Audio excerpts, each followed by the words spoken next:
Nature का हर रंग आप पे बसे, आपसे मिलने को हर कोई तरसे।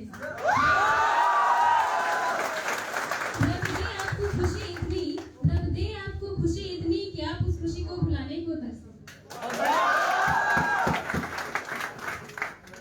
सारे स्टूडेंट्स की तरफ से एक रिक्वेस्ट आई है कि 2-4 लाइन मैं अर्ज करूं सर के लिए, क्या आप सुनने को तैयार हैं? कोई प्यारा कोई मासूम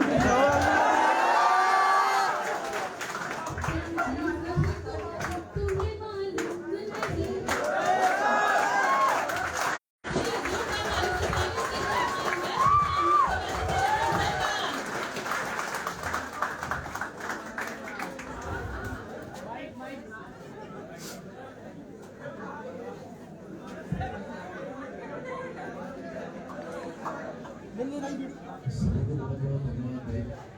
इतना प्यार और इतना ज्यादा आदर सत्कार देने के लिए बहुत अच्छा लग रहा है। आप लोगों के चेहरे पे हंसी देखते हैं। आवाज आ रही है ना पीछे तक? क्लियर है? ठीक है, सभी मतलब प्रॉपर आवाज आ रहा है ना? तो भाई कैसे हो आप लोग? जबरदस्त। बस यही हंसते मुस्कुराते चेहरे को हमेशा बरकरार रखना है। आज इस 1 फरवरी 2024 के दिन में मुझे याद आ रहा है अपना वो 1 फरवरी 2018 का दिन, जब मैं इस गुरुकुल में आया था। और सबसे पहला जो बैच था हमारा, ठीक है, तो सबसे पहले बैच में शायद दूसरा स्टूडेंट था। मेरे से पहले 31 जनवरी को एक स्टूडेंट आए थे, रत्नदीप करके थे, और उसके पहले राहुल भी आए थे, ठीक है। तो उसके बाद मैं था, तीसरा स्टूडेंट था। और एंट्रेंस देने के बाद में सीधा गुरुकुल ही शिफ्ट हुए थे। आप लोगों का तो भी ऐसे एंट्री होता है, तो हमारे टाइम पे एंट्रेंस था कि एंट्रेंस देंगे, उसके बाद बच्चों की तब सिलेक्शन होगी जो टॉप नॉच स्टूडेंट होंगे, तो उसके बाद गुरुकुल में एंट्री होगी। तो जब बिल्डिंग देखा था तो लिटरली बता रहे हैं, बिल्कुल भी मन नहीं था। मैंने कहा था कि बाहर से भाग जाऊंगा, नहीं रहूंगा। ठीक है, काम चल रहा था उस समय बिल्डिंग में, बाहर से जैसे सीढ़ी को मैंने कहा कहीं रह लेंगे, यहाँ नहीं रहेंगे। लेकिन जब अंदर गए तो जो माहौल देखा, जो हमने प्लानिंग सुनी, जो स्ट्रक्चर हमने सुना, ठीक है, तो हर कोई चाहता है कि देखो हर कोई मोबाइल यूज करता है, हर किसी के लाइफ में कई सारे डिस्ट्रैक्शन है, हर कोई चाहता है पढ़ना, लेकिन बस वो डिस्ट्रैक्शन खुद से दूर नहीं हो पाता है। हमें कोई चाहिए होता है कि जो हमें शेड्यूल में लेके आए, हमें कोई चाहिए होता है कि जो हमें गाइड करे। वो माहौल आपको गुरुकुल देती है, और वो मुझे उस समय सबसे ज्यादा नहीं मिलती। वो कमी दूर हुई, और बाकी सफर तो आप लोगों के सामने ही है। आज जो 1 फरवरी 2018 का दिन याद आता है कि जब हम गुरुकुल में आए थे, कई सारी चीजें जिंदगी में हो रही थी, और मतलब एक खतरनाक सा सफर था। थोड़ा सा अगर मैं पहली बार है यहाँ पे, तो आप लोगों से अपनी जर्नी डिस्कस करता हूँ। आज तक मैंने किसी प्लेटफॉर्म पर डिस्कस नहीं किया, ना मैंने कभी अपनी गुरुकुल की जर्नी किसी को बताई है। इनफैक्ट मेरे घर वाले भी नहीं जानते हैं क्या हुआ, कैसे हुआ। चंद लोग चंद बातें जानते हैं, जिंदगी के अलग अलग किस्से जो हो गए, कहानियां जो हो गई। लेकिन आज शायद कुछ ये मतलब बढ़िया मौका है आप लोगों से कुछ बातें डिस्कस करने का। तो आज मैं अपने जिंदगी के सिर्फ गुरुकुल के उस पार्ट को आपसे डिस्कस करूंगा कि वो मेरी जर्नी कैसे रही। कभी किसी और दिन टीचिंग डिस्कस कर लेंगे। वक्त था 1 फरवरी 2018 का, जब गुरुकुल में आए थे। तो यहाँ पर आए तो उसके पहले दिल्ली जब आए थे यहाँ पे, तो मैं जो एक मतलब मेरे पापा किसान है और मम्मी हाउसवाइफ है, और जो शुरू से उनका सपना था बस ये था कि बेटा को वर्दी में देखना है, इंस्पेक्टर बनते देखना है। और बहुत ज्यादा साधन नहीं होने के कारण हम बीटेक नहीं कर पाए, और ना ही कोई मेडिकल एंट्रेंस और ये सब नहीं कर पाए। तो दिल्ली यूनिवर्सिटी के आरएसटी कॉलेज से पढ़ के तब उसके बाद तैयारी करने का सोचा, और वजीराबाद में रह के रूम लेके तैयारी कर रहे थे। उसके बाद में तब गुरुकुल के बारे में सुना विक्रमजीत सर से, और काफी अच्छा लगा मतलब जो प्रोजेक्ट था। तो वहां पर हम आ गए और वहां पे रह के पढ़ाई अपनी करनी शुरू की। जब आए तो परिवार में हम 2 भाई बहन हैं, ठीक है, सबसे बड़ा मैं हूँ। तो जो जिम्मेदारियां थी वो बहुत ज्यादा थी। आपको पता है कि बड़े बेटे के ऊपर जो जिम्मेदारी होती है वो अपनी भी होती है और पूरे परिवार की होती है। कुछ इसी प्रकार का था कि वो जब माँ के हेलो से ही समझ में आ जाता था कि हाल क्या है, ठीक है। जिस तरीके से वो हेलो बोलती तो पता चल जाता था कि आज घर में क्या सिचुएशन हुई है, क्या नहीं हुई है। साथ में रिस्पॉन्सिबिलिटी ये भी रहता था कि पापा किसी एक को पढ़ा सकते हैं, दोनों भाई बहन में मतलब मुझे पढ़ा दे, भाई को पढ़ा दे या सिस्टर को पढ़ा दे। तो यहीं पे रह के गुरुकुल में ही हमने पढ़ाई अपनी शुरू की। उस समय गुरुकुल में ये भी अलाउड नहीं था कि आप बाहर जा सकते हैं, ना बाहर किसी के कोई टीचर की क्लासेस आप ले सकते हैं। लेकिन उस समय मैंने जैसे जैसे करके क्लासेस के बहाने होम ट्यूशन पढ़ा रहा था। मैं किसी को पता भी नहीं था गुरुकुल में कि मैं होम ट्यूशन भी पढ़ा रहा हूँ, क्योंकि गुरुकुल से बाहर जाना अलाउड नहीं था। बस इसी वजह से कि वो गुरुकुल की हम फीस भर पाए, तो 2 घंटे का कोचिंग बोल के सर से कि मैं इंग्लिश के लिए बाहर जा रहा हूँ आज, मतलब मैं बता रहा हूँ समय हम ट्यूशन में पढ़ाता था, वो 2 घंटे जाके जीडीपी नगर में और कोई क्लासेस में नहीं ले रहा था वहाँ पे, ताकि वो अर्निंग आए और उससे हमको रुपये की फीस भर पाए वहाँ पे। तो बहुत ज्यादा जिम्मेदारियां हो गई थी और समझ भी आ रहा था कि देखो जो है तुम्हारे पास में यही वक्त है, अपना अलग ही जोन बना लिया। दोस्त मिले, काफी अच्छे मिले, पढ़ना भी वही से शुरू किया हमने, लेकिन मुझे इतना पता था कि मेरे पास मात्र 1 साल है, चाहे कुछ भी हो जाए सिलेक्शन लेके जाना है। वो आकांक्षा वाली बात है कि अब घर जाने का मन नहीं करता, सोचती हूँ कि यहीं ऑफिस जाऊँ। तो वही वाली बात है कि बस मन में ये ठान लिया था कि अगर जाना है तो सीधा यही से मंत्रालय जाना है, नहीं तो कहीं और नहीं जाना है। सफर चलता चला गया, ठीक है। मन में काफी सारे ऑब्स्टेकल्स आ रहे थे, हर दिन हर्डल्स आ रहे थे कि नहीं होगा, क्या नहीं होगा, लेकिन बस अपने साथ अपने परिवार के संघर्ष को जोड़ते चले गए। जैसे हर दिन सबसे पहला पेपर था 2018 का जो मैं देने गया था, और उसमें मॉक में काफी अच्छे नंबर आ रहे थे मेरे, 170 180 स्कोर कर रहे थे। लेकिन जब नोएडा सेंटर से पेपर देके वापस आए तो मेट्रो में रोने के अलावा कुछ नहीं था। 120 नंबर का पेपर अटेम्प्ट करके आया था। मुझे नहीं पता था उस समय कि मेरा ही सबसे टफ शिफ्ट है, बस मुझे ये लग रहा था मेरा पेपर सबसे खराब गया। पूरे रास्ते मेट्रो में रोते आया, और बस मम्मी से ही मैं बात करता हूँ, पापा से ज्यादा बहुत ज्यादा बातें शेयर नहीं हो पाती हैं, क्योंकि लड़के हैं यार, मतलब पापा से बोलने में भी थोड़ा सा फील होता है, और मम्मी से हर कुछ बात शेयर हो जाती है।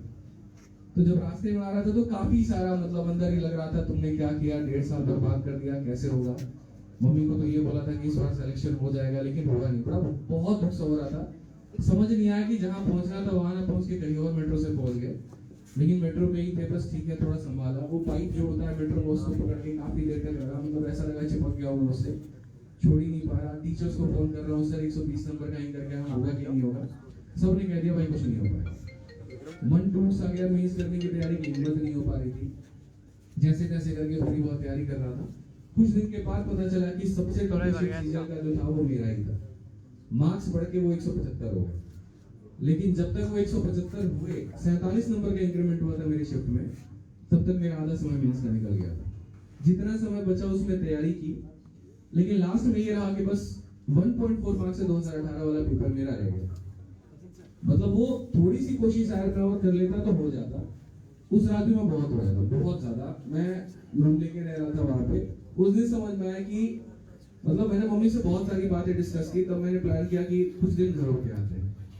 जब घर पे गए तो अलग ही नजारे देखने को मिले थे, क्योंकि हर छुट्टियों में घर वाले फोन करते रह जाते थे कि आ जाओ आ जाओ आ जाओ, लेकिन जाने का मन होता नहीं था। लेकिन उस समय एकदम मार के हमने कहा एक ब्रेक लेते हैं, दोबारा स्टार्ट करेंगे, कोई दिक्कत ही नहीं है।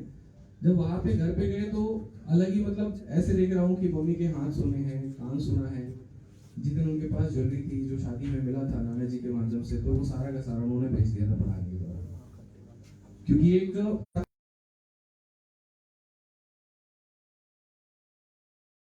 बड़ा मुश्किल सा हो गया। तो उस समय काफी सारी बातें मैं छत पर अकेला बैठा था, काफी सारी बातें सोच रहा था कि जितना पेशेंस इस तैयारी में हम रखते हैं, उतना ही पेशेंस हमारे माँ बाप रखते हैं। जितना इंतजार हमें घर जाने का होता है, उतना ही इंतजार उन्हें भी होता है कि हमारा बच्चा क्या है। जितना दुख हम होते हैं उससे कई गुना ज्यादा दुख वो होते हैं। हम तो अपने दुखड़ा होने के लिए हैं, वो बेचारे किसी को नहीं कह पाते। ठीक है, मतलब कई सारे सिचुएशन। अब अच्छा की बात आती है, वो हमें नया कपड़ा तो दिला देते हैं, लेकिन वो खुद के लिए नहीं ले पाते। और बहुत सारे सिचुएशन ऐसे रहे, मतलब पढ़ाई के दौरान भी वो हमें हिम्मत देते हैं, लेकिन वो खुद कहाँ से हिम्मत उठाए। हमारे सामने तो हमारी नाकामयाबियां हैं, लेकिन उनके सामने हमारे हर्डल्स भी हैं, हमारी मुसीबतें भी हैं, और समाज की बातें भी हैं। मतलब नहीं है, सीधा अपना वोकैबुलरी याद करना है, हाथ पे लिखना है। ठीक है, जब वक्त बीत गया, नाश्ता करके फिर उसके बाद अंकल जो खाना बनाते हैं शायद वो भी जानते हैं, अंकल के रूम में मैं जाके और लाइट जला के जीएस पढ़ता था।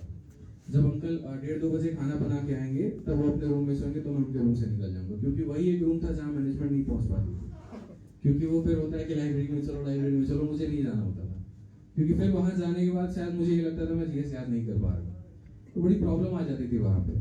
तो हमेशा ये है कि एक सेक्लूजन में रहे, सॉलिट्यूड में रहे, कि नहीं भाई अपने को अकेले रहना है, थोड़ा सा अपना पढ़ाई करना है। शायद मैंने ऐसा किया, बट आप ऐसे मत करना, पर्सन टू पर्सन वैरी कर सकता है वो बात यहाँ से लेकर के आएगी, क्योंकि वो अंदर ही अंदर कहा कि भाई पहले सिलेक्शन नहीं है तो क्या सिलेक्शन दिलाए। किसी ने क्वेश्चन कर दिया था, सर पहले अपना तो पेपर निकाल लो।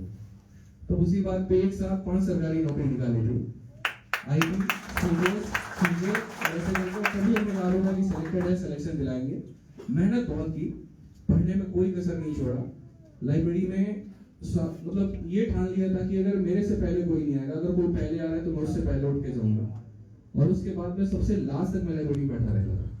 मेज के एक दिन में 4-4 मॉक टेस्ट लगाना, 2 रुपए वाली अपन ही ताना मिला है मेरे घर से भी और मेरे समाज से भी, तो अंदर भरे बहुत ज्यादा इकट्ठा हो जाता था। उसके बाद फिर धीरे धीरे बस वैसे मेहनत शुरू करते गए और बाकी रिजल्ट तो आप लोगों के सामने है। रिजल्ट भी आया तो थोड़ी बेचैनी बस ये थी कि अब यहाँ भी नहीं रुकना है, आगे अपना वही जो नहीं वो अपना पैशन शुरू करना है जो अपना पढ़ाने का पैशन था। फिर उसके बाद में जैसे गुरुकुल में पहले भी पढ़ाया, ठीक है, तो उसके बाद अब ऑनलाइन शुरू किया हमने और ऑनलाइन में जो सबसे बड़ा सपोर्ट मिला वो सर से मिला। कैसे पढ़ाना है, क्या पढ़ाना है। गुरुकुल में तो ये समझ लो कि अगर गुरुकुल में कई बार रास्तों से हटा, कई बार उतरा, तो हमारे साथ जैसे आप लोग कहते हैं ना, फादर मदर भाई बहन जो भी मान लो सर, वो यही है। और उनका बहुत बड़ा योगदान रहा मेरी लाइफ में। कई बार एक ऐसा स्टेज हुआ था जब मैं नेक्स्ट लेवल के डिप्रेशन में चला गया था, जहां से उठाने वाला भी कोई नहीं था। नेक्स्ट लेवल जहां पर मैं 8-8 घंटे सो रहा हूँ, 10-10 घंटे सो रहा हूँ, 12 कमरे से 2021 में पढ़ाना शुरू किया था। 5 लाइव वॉचिंग होते थे जिसमें 2 खुद के मोबाइल होते थे। ठीक कौन देखा पता नहीं था, ये सोचा भी नहीं था। जब आ रहे थे तो रुद्र सर भी हमारे हैं कि हमने सोचा नहीं था, उन्होंने शब्द इस्तेमाल किया कि यार हमने सोचा भी नहीं था कि हम इस औकात तक भी पहुंच भी पाएंगे। हमने कभी एक्सपेक्ट भी नहीं किया था कि हमारा ये लेवल हो भी पाएगा। हमने कभी एक्सपेक्ट नहीं किया था कि गुरुकुल के शायद 6 साल बन भी पाएंगे। कभी एक्सपेक्ट भी नहीं किया था। नौबत ऐसी आई सर के सामने की गुरुकुल बंद करने वाली हालत की। नौबत ऐसी आई कि अभी टीचिंग में शुरू हो गया था ना, जुम्मे वाला दिन था कि अभी तो शुरू ही किया था, तब तक 2-3 केस हो गए थे। हम इससे तो कुछ भी शेयर कर लेते हैं, पापा से नहीं हो पाता है। और शायद मैं जिंदगी में कुछ भी कमा लूं, लेकिन वो चेहरे की खुशी शायद मैं दोबारा पता नहीं कब देख पाऊं, कब नहीं देख पाऊं, जो वो सिलेक्शन की खुशी अपने माँ बाप के चेहरे पर दिखती थी। जितना हमें लगता था अरे हमने बहुत कुछ मतलब दे दिया जवाब, ना उन्हें भी लगता था कोई दिक्कत की बात नहीं, अब सभी चीजों का जवाब मिल गया, सब लोगों को मिल गया जो पूछ रहे थे। तो आप लोगों से भी इतना उम्मीद करते हैं आज के दिन, और अंदर ही अंदर आप लोगों से बस इतना कहेंगे कि भाई पढ़ लो यार, समय बहुत कम है, बहुत लोग आप लोगों की प्रतीक्षा कर रहे हैं आपके घर पे।